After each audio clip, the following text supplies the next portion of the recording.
This is the terrifying story of the man who ate shadows.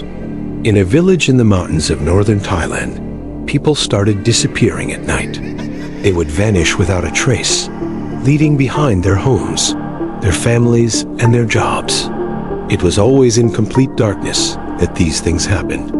The only clue as to what could be happening were the witness' descriptions of the one who is responsible. A tall, thin man with no face who seemed to devour the shadows of those he consumed. What was this creature? Where did it come from? And how can we stop it? To answer these questions, we have to go back 30 years to when something terrible happened during a ritual. Something that cursed the village and doomed it to an endless night.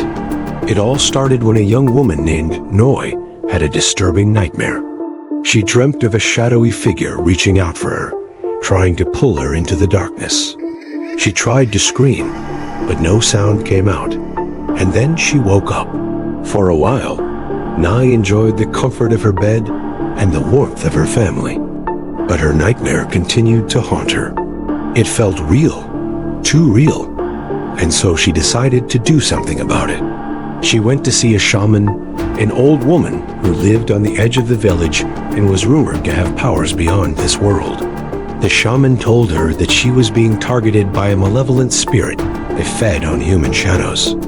The only way to escape its grasp, the shaman said, was to perform a ritual, a dangerous and forbidden ritual that involved summoning the spirit and trapping it in a cage made of bamboo and ironwood.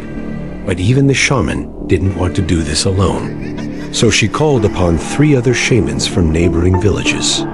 Together, they gathered around a bonfire, chanting incantations that shook the very foundations of the earth.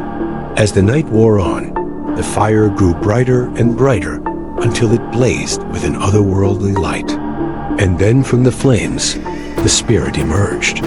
It was everything the shamans had feared and more. A towering figure made of pure darkness. It reached out with long skeletal fingers and dragged one of the shamans into the night. The others screamed and ran, but it was too late. The spirit had won. Only one remained, the one who would become known as the Shadow Eater. Driven by fear and desperation, she slammed the cage down on the spirit, just as it lunged for her. And then it happened. The spirit was trapped, or so she thought, because what followed was unlike anything she could have imagined. The cage began to glow, not with the spirit's power, but with her own. It grew hotter and hotter until it was red hot, and the metal was twisting and warping. In a panic, she ran, stumbling through the forest as the sound of crashing metal echoed behind her. She ran until she collapsed, until she couldn't run anymore. When she finally looked back, the cage was gone, as was the spirit. But something had changed. The forest was darker than it had ever been before, and the trees seemed to be watching her with malevolent glee. And that's where the story stayed, hidden away for decades until now. Because here are some things that you probably have questions about, like, how did the spirit get free? Well, it didn't. It was never free. It was bound to the shaman who summoned it, and it used her as its vessel. That's why people started disappearing. That's why the witnesses saw a faceless man eating shadows. Because that wasn't the spirit consuming the shadows. It was the shaman's body, her human shell. The spirit would use her as a host, possessing her and using her form to hunt down those who had wronged her. Why does it only happen at night? Well, spirits are said to be the strongest at night, and this one was no exception. It allowed the shaman to survive the ritual, but at what cost? Her entire life became a curse, doomed to wander the night and hunt down those who had wronged her.